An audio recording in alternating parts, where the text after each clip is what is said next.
avec la coopération agricole. Radio Classique.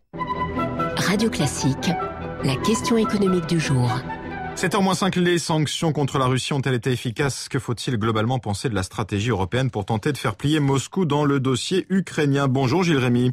Bonjour. PDG du groupe Sifal qui accompagne les entreprises présentes en Russie depuis 70 ans. Vous avez aussi participé à la formation des marins russes destinés à prendre les commandes du Mistral. C'est une autre histoire, bien sûr. Un sommet sur la crise ukrainienne se tient donc aujourd'hui à Minsk et les Européens ont décidé en amont de prendre de nouvelles sanctions économiques contre des personnalités russes. 132 personnalités au total sont désormais concernées par des gels de leurs avoirs ou des interdictions de voyage au sein de l'Union européenne. Pour vous, ces sanctions ont-elles été efficaces jusqu'à présent ? Écoutez, je pense qu'elles ont été manifestement inefficaces.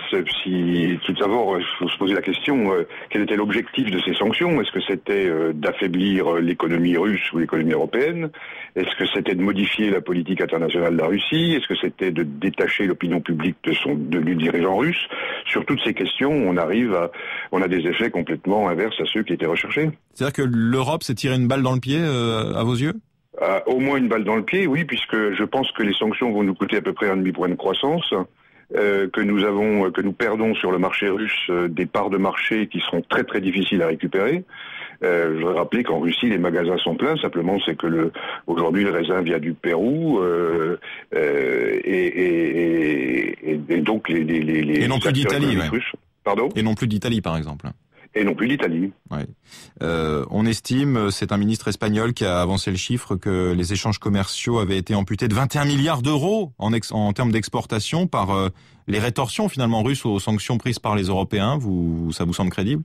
Oui, ça semble crédible. Ça veut dire qu'on a certainement une baisse de nos exportations de la part de l'Union européenne sur la Russie qui doit tourner autour de 20% actuellement. Oui. Globalement, que faut-il penser des relations économiques aujourd'hui entre la Russie et l'Union européenne? On sait que le déclencheur de la crise ukrainienne, ça a été cet accord, ce partenariat exclusif entre l'Ukraine et l'Union européenne. Qu'en est-il des relations économiques entre la Russie et l'Europe?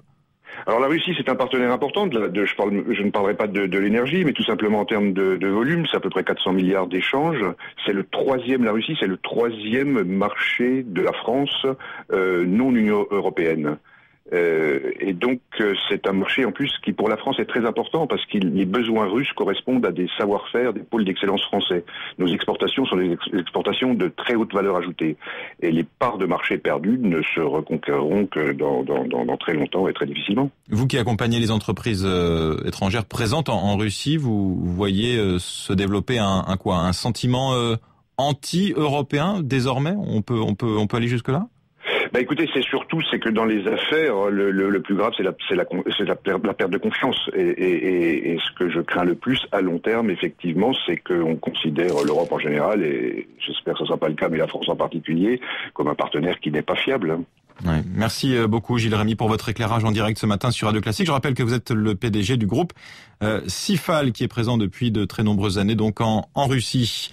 Journée spéciale Opéra de Paris ce mercredi sur Radio Classique. Je vous le rappelle, tous vos animateurs préférés seront en direct de l'Opéra Garnier d'Ève Ruggieri tout à l'heure à partir de 9h jusqu'à Olivier Bellamy, donc Passion Classique à 18h. Et la journée s'achèvera avec la retransmission de John Giovanni en direct, cette fois de l'Opéra Bastille. Ce sera à 19h30. La météo de ce mercredi, plutôt ensoleillée, sauf sur les côtes de la Manche et le Nord, mais malheureusement assez fraîche.